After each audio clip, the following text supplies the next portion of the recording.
Hello, hello. Hello, hello. Hey. Can you hear me all right? Yes, I can hear you. I want to make sure that there is no feedback or echo because I have my microphone, which might also be able to pick up your voice. Oh, okay. Let me grab my headphones to make it better. All right.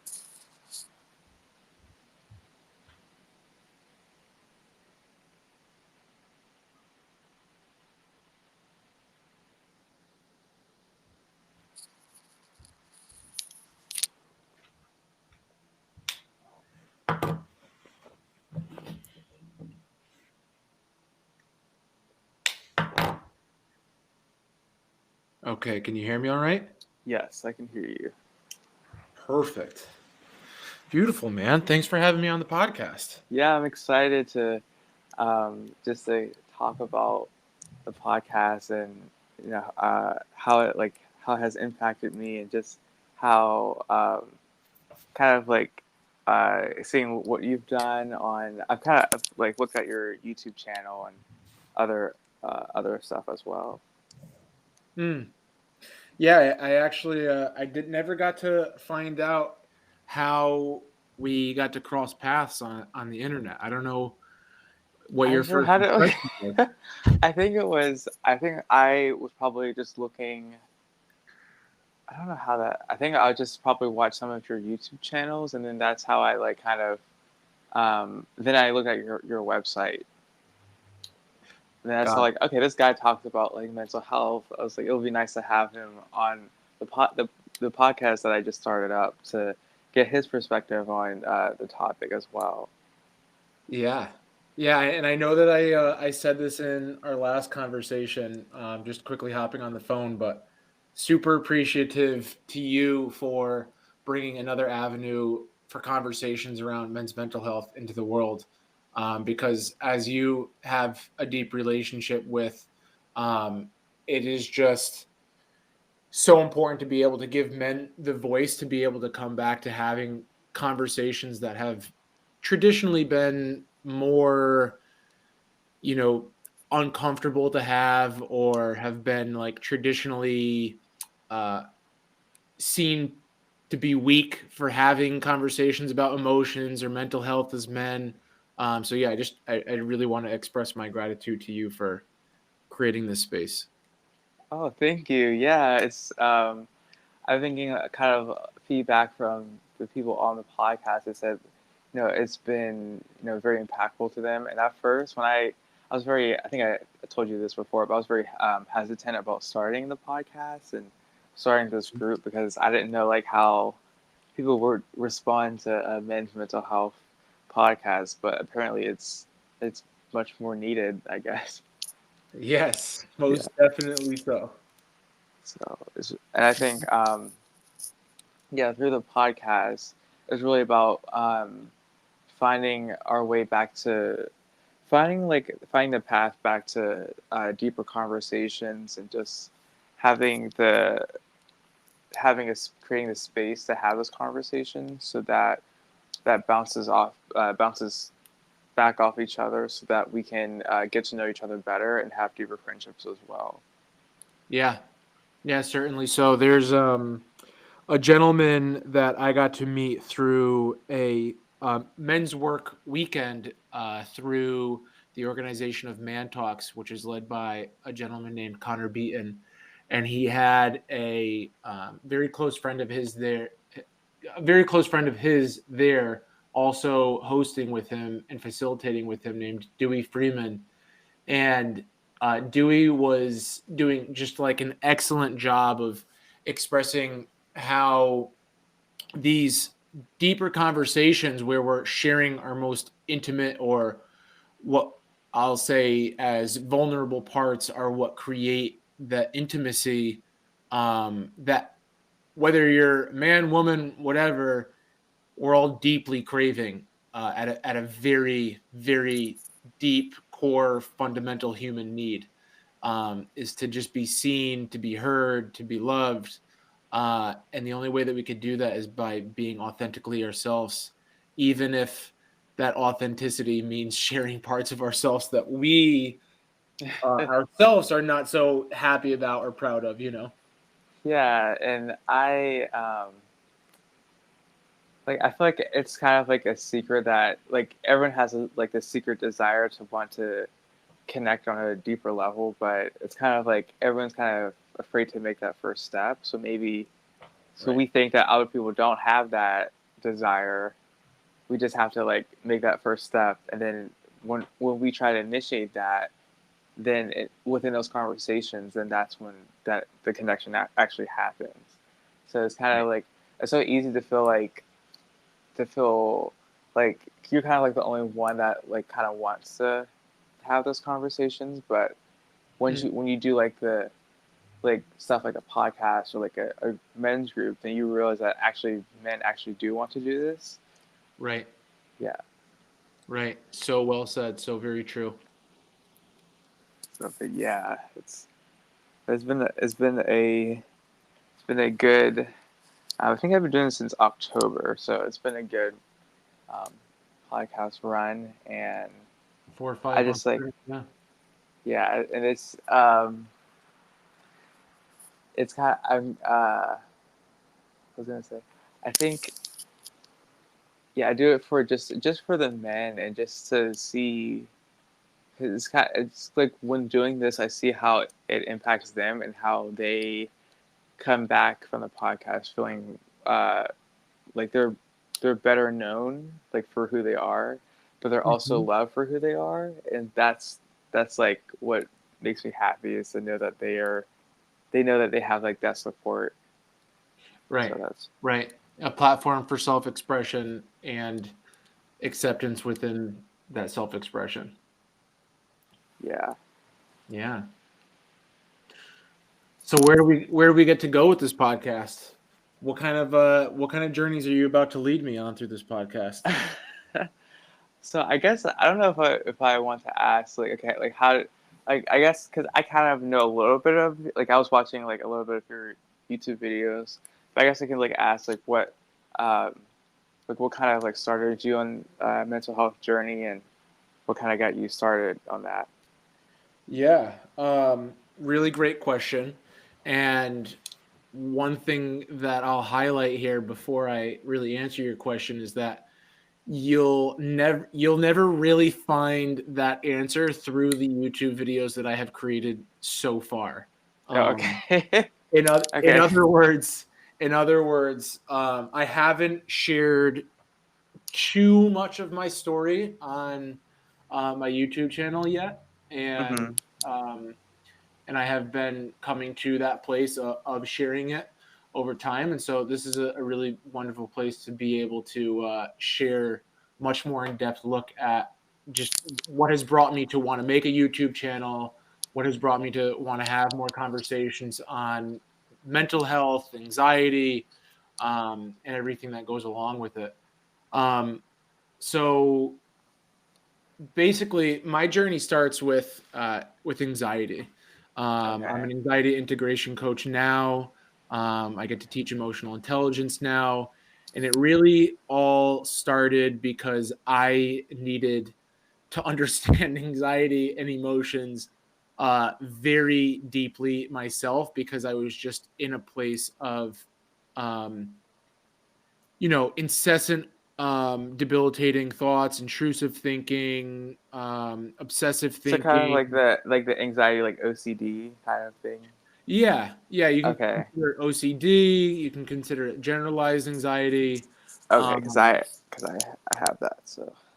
yeah, most of us do. Um, It's like like the little like you secret said, secret that yeah, everyone has. exactly. Once one person opens up about it and then they feel safe, then another person's like, "Oh shit!" Like, okay, I could tell other people that I have this too.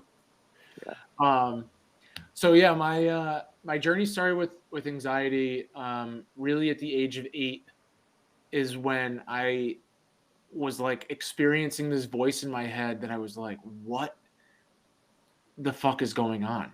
You Yeah. know, like, I had no idea what was going on. My parents did their absolute best to support me. Um, with the knowledge that they had. And then outside of that, at 8 years old, you don't really feel comfortable opening up to anybody else. Yeah, Um, because you kind of don't have like that emotional, I guess, awareness, even maybe. right. Right. You don't have the emotional awareness. You want to be able to feel safe with whoever you're sharing it with. So it often becomes suppressed in the event that we don't feel like it's safe to share it. And so I was able to share it with my parents, and so deeply grateful for their willingness to learn and do their best to listen and support. Um, and then thankfully, my anxiety, in a debilitating way, had disappeared or um, not really been present until I was 18. Okay. Where when I was 18, I went through probably the most intense form of my anxiety, where I was getting ready to graduate from high school Oh and yeah, that's because I go was to college. yeah. So I was kind of like talking to. I don't want to like kind of. It's kind of like a tangent a little bit, but so right now, so me and the people that do the podcast are actually freshmen in college. So it's like it's good to kind because that transition is like where a lot of anxiety comes up. But yeah, Certainly. Yeah, I yeah, didn't know that. yeah, So I appreciate you sharing that. That freshman year was probably one of the most transformative years of my life. Uh, yeah. so very cool that you're doing that. Um, so right before I went into my freshman year, I was considering what schools to go to while experiencing this very debilitating level of anxiety where I didn't want to leave my room. It was difficult for me to maintain relationships. I went from being one of the most social people in my school to wearing my headphones and not looking up in the hallways. Um, you know, just kind of getting lost in that hole of what anxiety really can be. That very dark hole of what anxiety can be. And it kind of came to a head when I was getting ready to go to an orientation for this school that was at the top of my list. I had only applied to 3 schools. It was in Florida on the West Coast, known as Florida Gulf Coast University. On the West Coast. On the West Coast of Oh Florida, wow. yeah. Okay. Oh, on the West Coast of Florida. I thought you meant like on the West Coast of the U.S. Like okay. No, no, no, no. And I live in Connecticut. Okay. Um, And so it was a 3-hour flight, and I had visited it once prior, and it was top of my list. It was just an all around epic school. I mean, they had a wakeboarding team. You can go swimming in the ocean on your breaks in between classes. Like Yeah, that's it was definitely nice. incredible. Um, yeah, so I was like all hyped up, and I ended up getting accepted, and I had an orientation set up in July, just about a month before I was supposed to move in. And my father and my uncle were all prepared with me. We were going to go stay down there. It was just 3 days long. And we were going to, celebrate, do the orientation, come home, bada bing, bada boom, have a good time. So I'm in the airport um, up here in Connecticut. And I had been feeling that anxiety pretty much the entire day, but at a little bit of a higher level. And I'm in the airport, go through security. I have about maybe 30 minutes before we board the plane. And I have a massive panic attack. Oh wow. Yeah, that's wow. And the panic attack stopped me dead in my tracks. So much so that that plane that took off in 30 minutes or 45 minutes, I never boarded. Oh, okay. Not So you're only kind did of I like, never, yeah, not only did I never board, but I actually totally never went to school there because of it. okay. So this whole plan that I had of going to this fabulous school, going to start fresh in this new place, um, getting some nice sunshine on my face in between classes, uh, totally disappeared in front of me.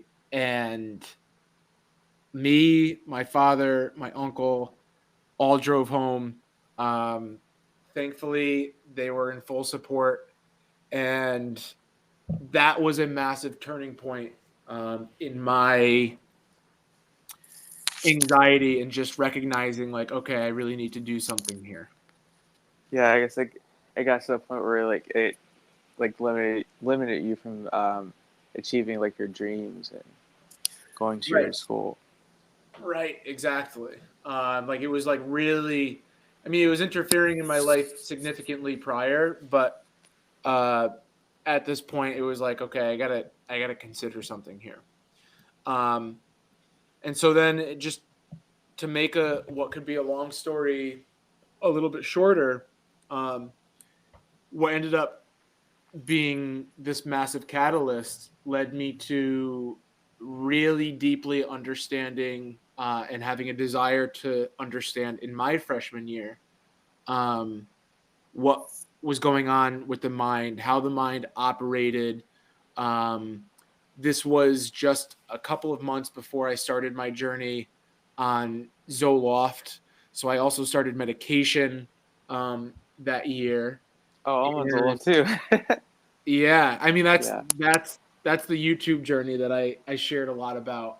Um, and and so it just led me into this very deep desire to understand what it means to essentially be human. It led me into this massive existential crisis of wanting to understand the mind, anxiety, so that I can like basically come back to a place where I wasn't feeling the way that I was feeling and recognizing that there was actually significantly more for me to experience in this life other than this like wretched anxiety that I was experiencing. You know what I mean? Yeah. So it's kind of like, well, I guess like there's two parts of it. It's like, so why you're kind of like asking like why did you have the anxiety and how could you learn to just just be again or just be human again?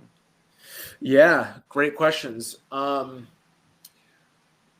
Anxiety for me, and I say this quite frequently on my YouTube channel, is anxiety is a symptom of being disconnected from ourselves.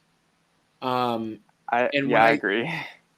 right, like Yeah. anxiety gets a really bad rap because it's a very painful experience to have. It's very debilitating. Um, but at its core, oftentimes, anxiety really is just like this friend of ours that's asking us to look at something that needs to be resolved. Um, and everybody has their own journey, their own reasons why they've become disconnected from themselves. But for the most part, through the coaching work that I get to do now, through my own journey, my own research, um, all of the learning that I've gotten to do over the years, oftentimes the reason that we become disconnected from ourselves is number one, because of the conditioning that we receive throughout our youngest years when we are most vulnerable and most dependent on others for survival, um, Yeah. right up into just the social conditioning of what society also teaches us and tells us how to be and what to be, and it very easily takes us away from what our more natural instincts would be to do, and therefore just creates a bit of a severance So I between. guess it's like especially for men it could do that. Yeah, yeah, I mean, certainly, just to have a relationship with our emotions is an extremely important part, if not the most important part of mental health. Um, and if we're told that it's not okay to cry as men, I mean, think about how much is being held on to and suppressed inside of you that is ultimately leading further and further to you feeling more clouded out and disconnected from yourself, you know? Yeah, I guess it's like I guess maybe that's how like maybe like anxiety attacks or panic attacks happen is if it's like you become so disconnected from yourself that it's kind of like forced to happen to force to like face reality. Exactly. Exactly. And one piece that is important for me to share here is that within that conditioning um, is the experience of just throughout our lifetime experiencing trauma, right? And I know Yeah. trauma comes across as a very intense word in most cases, and our minds often go to PTSD or currently known as PTSI, and you know veterans that are coming back from battlefields and they saw these insane, very, very uh, tragic things while they were out there. But I read the definition of trauma by a neurologist known as Dr. Robert Scare, and it goes as, and I'm going to do my best to quote this right now. Trauma is Um, trauma is. Oh, I'm gonna get it. Trauma is. Oh, I gotta get this. I'm gonna tell you what. The book's right next to me. So Okay. Take your time. it is any negative life event that occurs in a state of relative helplessness. Wow. Any negative life event that occurs in a state of relative helplessness. Yeah. And so you think about that and you think about like if you were a child that was routinely having your most important emotional needs go unmet, Hmm. over and over again, whether it's you crying and asking for support, crying and asking to be fed, but routinely you're not being supported, routinely you're not having these needs met. It creates these little emotional wounds within you that you learn as being To what the distance world is yourself from. actually like. Yeah, Yeah. yeah, because then you have to alter your way of life so that you can receive the support that you need, aka the support that your caregiver happens to respond to, which that's where these little disconnections start to happen and grow and then build and then build and then they create these coping mechanisms and these protective parts of ourselves that may be very unhealthy, you know? Yeah, I guess that kind of goes to like our beginning kind of conversation of how when you actually be authentic and when you kind of like show parts of yourself and that leads to true connection. But like when we try to do that when we're young and that doesn't like is and it's not received well, then we learn how to detach from that. Right. If I make sense. Yeah, no, it makes full sense. I mean, that's literally that's it. Like if you can sum it up what you just said, that's it. We start to become different people because we feel like we need to be somebody else in order to be accepted and loved. And as social animals where being loved is also sometimes synonymous with survival, it creates a scenario where we'll sometimes do anything that we need to in order to be loved. And that means sometimes just totally abandoning ourselves, which leads to anxiety. Yeah, that makes total sense. Yeah. Yeah. And yeah. Yeah. So it's a big deal. And And some people are more prone to anxiety in one way or another, and it expresses itself differently in one person versus another. And there is the component to it of like, what are we downloading genetically from our parents that predisposes us to have a nervous system that has more of a More capacity vulnerable for to, stress. yeah. Yeah. Um and so we all do grow up with some baseline level of capacity to deal with the stresses of life. But if we're not given the tools to understand ourselves, to understand our nervous systems, then we just, as we're seeing with, a lot of the people today, like,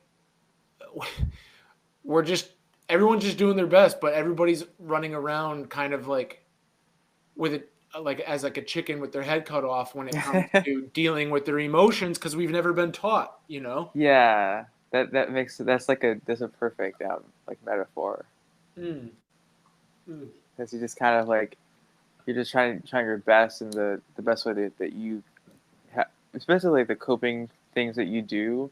It might not be healthy, but it's kind of you just kind of use it because that's all you know. right, right, exactly, exactly. There was I think it was. Do you know Dr. Gabor Mate? No. Oh, you would love him. I think I'll put you on to him after the podcast. He's like a world renowned doctor in the field of basically like really bringing the understandings of trauma and the Mhm. impacts of trauma into the world. And he basically he basically how do I want to express this? I'm almost losing my train of thought on it because I got so excited about Dr. Mate. Um, yeah, he basically was talking about. Oh, I'm gonna forget. You got to bring me back. Where did we just leave off on?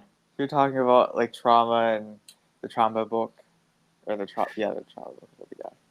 Yeah. What's his like main like what's his well I guess like I can ask like what's his main Oh, like the solution. perspective on it solution. Yes. Okay. So you were talking about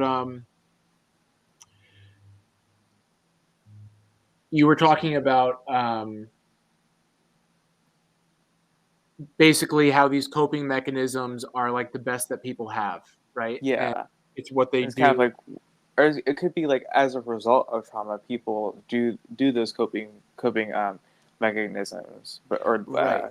yeah. Right. And so he was saying it was either Dr. Gabor Mate or it was somebody else very similar to him that was saying addiction is the solution.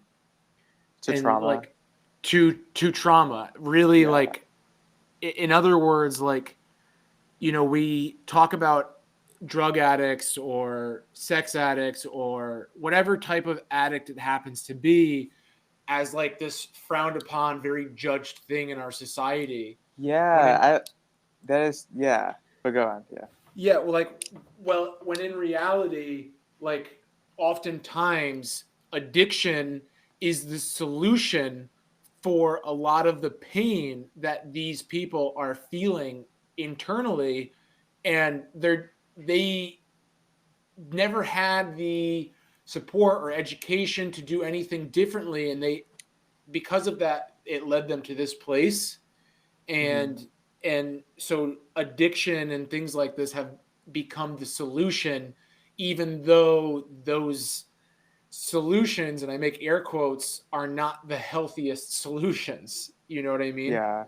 So Yeah. that's where I was trying to go. I got so excited about it, I lost my train of thought. Yeah. Mhm. So it's pretty fascinating once we get into like really being able to understand trauma's role in it and conditioning and so on and so forth. Like, really, everybody's so magical. Like, when I say magical, like, everybody's so powerful. I just don't, like, we haven't all been taught like how powerful we are and like what we get to do with it, you know? Yeah, that's another thing. It's kind of you don't become like connected to that power, so you don't know. You kind of just go through life and you don't really know what to do about things. Right. Right. Exactly. And that's where just like having emotional intelligence education is really, really important. If we're in our adult years, it's no less important than it is when we're children. We might just have more baggage and it might take a little bit more to actually acquire and work through some things. That's what coaching's for, or therapy's for, and so on and so forth, you know?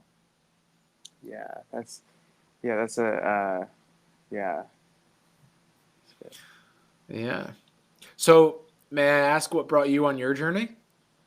Okay, so for me, I didn't.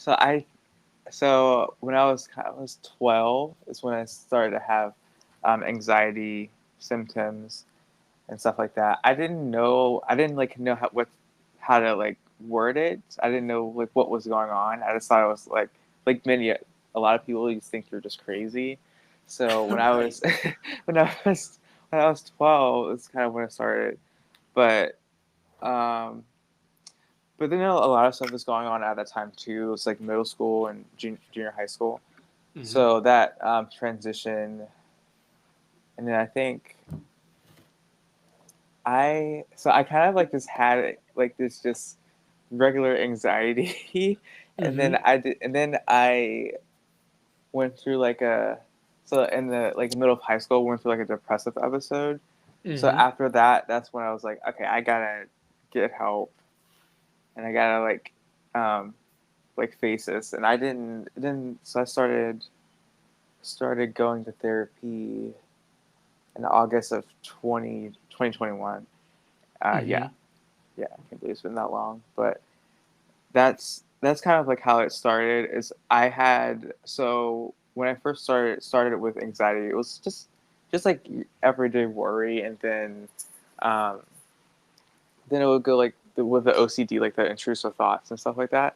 Hmm. It would be it start so I like with the OCD. It starts with so for me, it did actually start with hand washing and germs and stuff like that, but then Yep. it moved over to other areas of my life.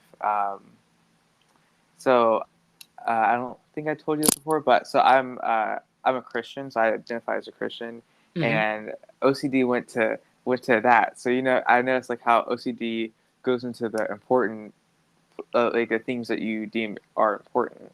Right. Yeah. So Certainly sorry, so. it's Yeah. text. So I had like the anxiety or I think what's called scrupulosity. Yeah, I think Hmm. that's the right term. So it was that for a while, and then I I kept having to seek reassurance from my mom. I would constantly like seek reassurance about the status of my salvation, and that was kind of where that went to. And then it just like went to other areas of um, just like I think what um, like when you go through like an adolescence, like the insecurities and just like the social anxieties and stuff like that. Right. So I went like to that, but yeah, I didn't. So I kind of dealt with this, and I didn't know. I thought it was just like I thought it was just me just being weird or crazy, but I As didn't most have of a us do. I didn't have a language for it until I sought out therapy and I could finally see what was going on. Right. So Right. Well, I yeah, want to just take a moment to celebrate you on the fact that you were willing to ask for help. You know, the yeah, the fact that you were willing to actually embark on that journey, because it takes a lot to go on that journey. And as a yeah. result, It, it you're took me here. like I think I was just like, well, some, I'm not gonna, how do I say it? So I don't know how I word this. I guess seeing other people benefit from therapy, it also kind of inspired me. So I kind of did a little bit of research about it, and I kind of like, that's when I sought out a therapist. So I Hmm. just, plus you kind of get to a point where you just like have to ask for help. It's Yeah. just like, yeah, Yeah, you do. I mean, but it's important to recognize like not everybody does. You know what yeah, I mean? So like there's something in you that was willing to be vulnerable, was willing to open up, and as a result you benefited from now being able to do that, and just being able to download the language and the understandings. And not only that, but clearly your journey has led to you also being able to now provide that to other people in the form of this podcast. yeah. And so that's kind of, so I'm doing like undergrad in counseling psychology, and that's kind of like, why I want to like be a therapist and do that work, so I could, Hmm. you want to help people, and because you see like the journey that you go through, so you don't, so you want to like help people, you want to provide that like knowledge and language, because I Right. think when people like have something to name, it like helps so much to have like something to name, like this is, no, I'm not crazy, it's just I have this, Yeah. and I could need to take the next steps to uh, like help myself. Yeah. Yeah. I mean, like, maybe we should write a book and the Yeah, title should be Actually You're Not Crazy. yeah, that's And a then good title. I Yeah, I mean, cuz that's the starting point. We just all think we're absolutely fucking nuts. And that's not the case. It's just like this normal human experience that happens as a result of like the world that we live in. yeah, and it just, especially with the because especially with just like the intrusive thoughts, when you're getting those, you kind of like think that you, you kind of just you kind of just like, you get swallowed by them like so much. Where it Mhm. was a few years ago, you kind of like, um, I think like like with my OCD started out as like the physical compulsions. Then it went to like Mhm. pure OCD, which is like kind of like in your head. Mhm. Mhm. So yeah, Yeah. Yeah, I know both of them very well. yeah, No doubt about that. Um yeah, and it's just incredible. I'm just thinking about your age involved with it too. Like you are starting your journey very early. In hmm, comparison to me, I'm only using it in comparison to me. Early is relative, but you're starting your journey very early, which allows you to create that emotional mastery where you're not swallowed up by them as much anymore. And you realize that all thoughts, good and bad, are often intrusive just in the sense that they naturally just come into the head like any other thought. yeah, Sometimes without our choice, and that we get to be dancing with them instead of overrun by them.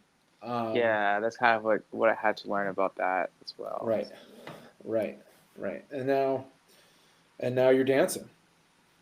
Yeah. So Yeah. I think, like, I think another thing that I talk about on this, on the Men's College podcast is like, in like junior high school, like middle school, I actually was, like I was constantly bullied in at that time.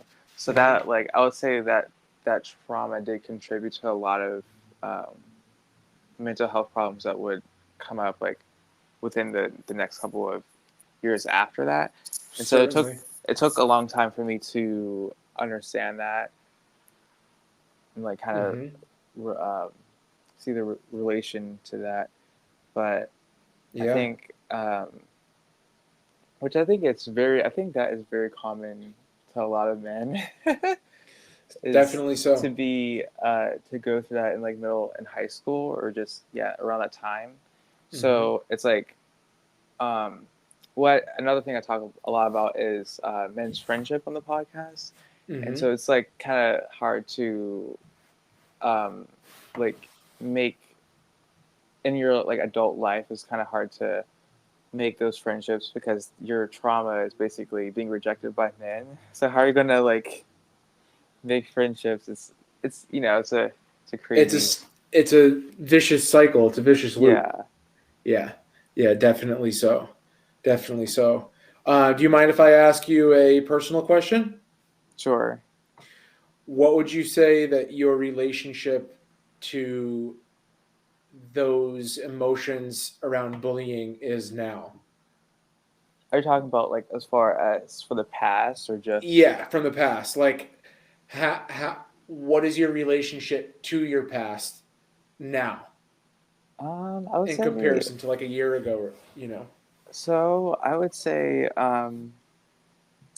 so I for past me I would it's definitely a lot of compassion for past me because I you weren't you don't have control over what goes on and so a lot of like through like therapy is just working on how you view your past self Mm-hmm. and not like kind of blaming yourself for what happened. It's more of just you kind of like to integrate that is to have compassion for your past self and to also to heal those parts of yourself that were kind of like shamed or like that or shunned. So you kind of like um so it's like now in your present day you affirm the things that were shamed in the past.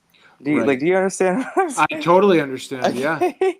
Okay, so it's kind of it's like in living in that living in your identity Yeah. is affirming it um because like in the past it was just it was kind of it was shame, so you're just um you learn to heal that shame, Yeah. but yeah.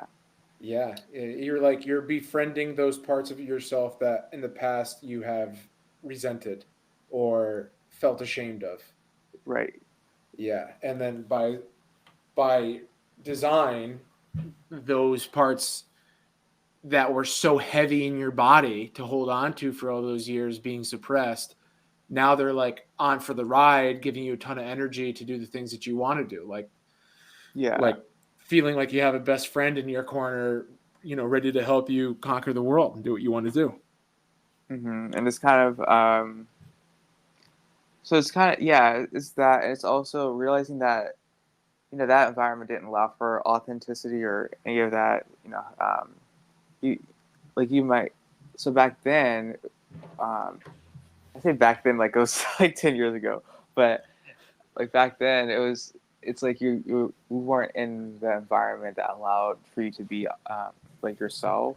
Right. So now that you're in a better environment, now that you're able to have better connections and that stuff, you're able to be your authentic self.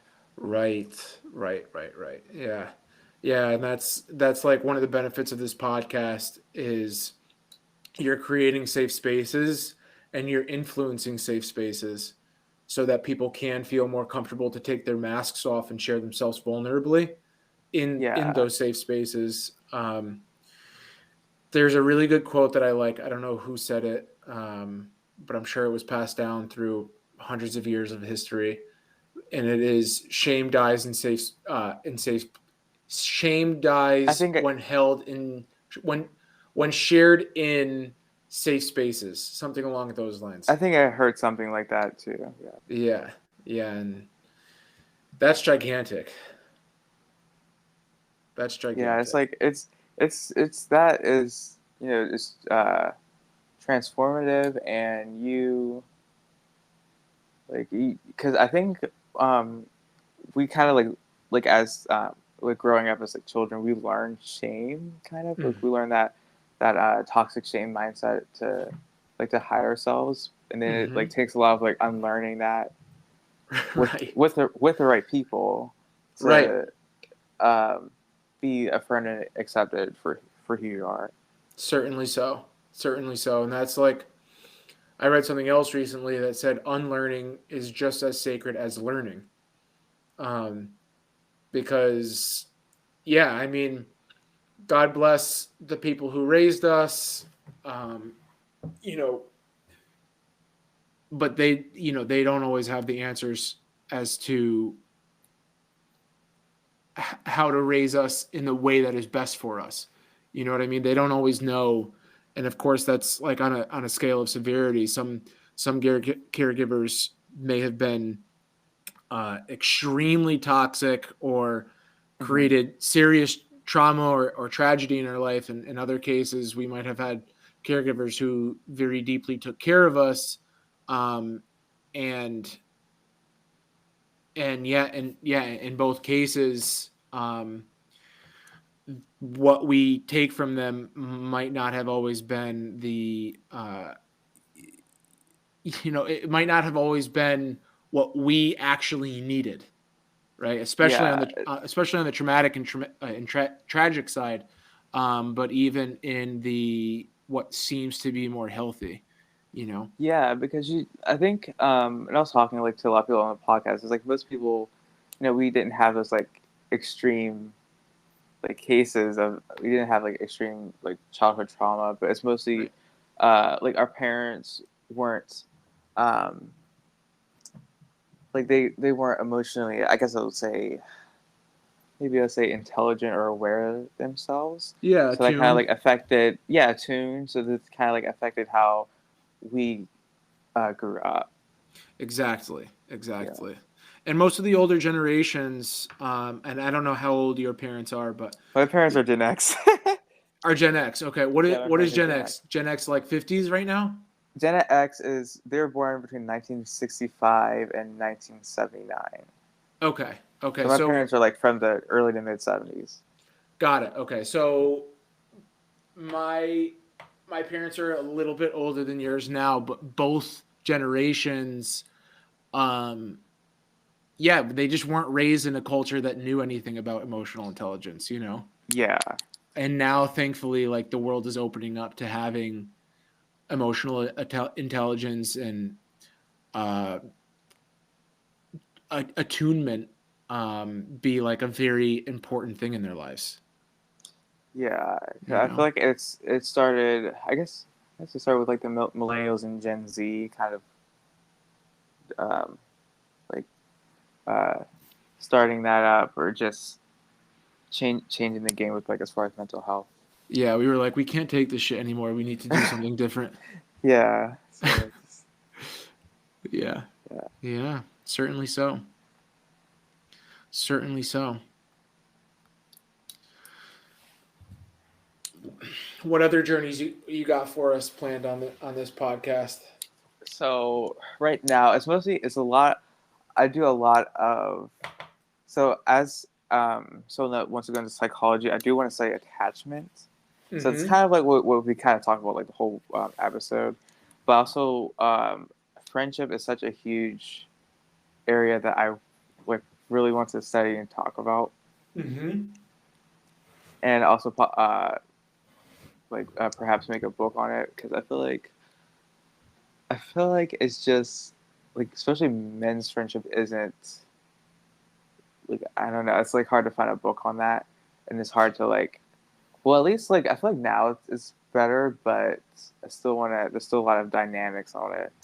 Right. Discuss Understood. about friendship. Yeah. Yeah. I mean, have you heard of Connor Beaton before or the brand ManTalks? Ever heard that? I don't know. That sounds like something I'm like subscribed to on Spotify, but I don't know. It sounds like a podcast. Is it a There is podcast? yeah, there is a podcast for it as well. Okay. Either way, I would highly, if you're interested in that, I would highly suggest checking out Man Talks on Instagram, or if you already listened to the podcast, listening to the podcast. And he Wait, I think I also do. Wait a second. Sorry. Yeah, no, I think have I the do. Is it revelation. is it the one with like the is it like the blue like Yes, logo? Yeah, I'm okay, nearly I certain. do. Yeah, I do listen to them. Okay, yeah, It's really so good. they're really good. I am a big fan of Connor's, and they have basically an organization called the Alliance within ManTalks, where you get to join a men's group. Um, and in case any listeners aren't familiar with what a men's group is, it's essentially a safe space and very supportive space for men to support other men, to be in a safe space, to be vulnerable, to share what's happening in a person's life, no matter how emotional it happens to be, and to be held in friendship and in accountability and in service to each other in a really, really gorgeous way. And so I bring it up just because, well, you brought up men's friendship, and how important that is. Yeah, that is that yeah, definitely I guess I guess I'll invite that Connor guy on the podcast. You should invite him on the podcast. He's a Yeah, really good dude. that's definitely someone that I would like to interview. Yeah. Yeah, he's I think he just turned 40. He's got quite a few years of experience under his belt. And if you do want to invite him onto the podcast, I suggest reading his book first, called Men's Work. Okay. Yeah, not too Oh big of a yeah. book. Yeah, I'm sorry, I'm looking it up right now. So yeah, I know this. I know this. It's like, Yeah, yeah, he's like, I think, one of the staples in the men's work atmosphere. yeah. Yeah.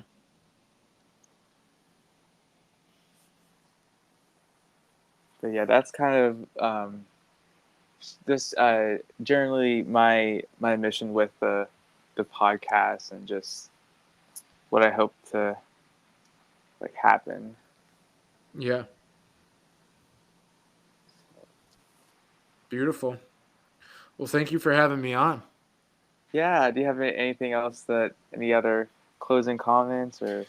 Any other closing comments? Well, super grateful that you found me through YouTube and that you found enough value on there that you were willing to have a deeper conversation with me. Number one. Also, I know it took us weeks to find a good schedule that we could match up and do it. So I'm glad that we were able to find that. And then the last thing that I'll share is, um, if anybody's listening and they are looking for more resources on anxiety and how to heal through anxiety and really how to make anxiety our best friend, so that we could learn from it. I have my YouTube channel where I have a whole, free library of content, where people can drop into different practices and insights and understandings. I also have launching. When does this podcast come out? It should come out like I have to like I usually just like add little intros and just edit it, and then it should come Yeah, out like later today. later today. Okay. All right. Yeah. So next week, I am going to be releasing a self-led um, opportunity for people to work through their anxiety, and do it in a way that they can go at their own pace. They can download the understandings of themselves, the understandings of the nervous system, and all of the practices that are most vital to that.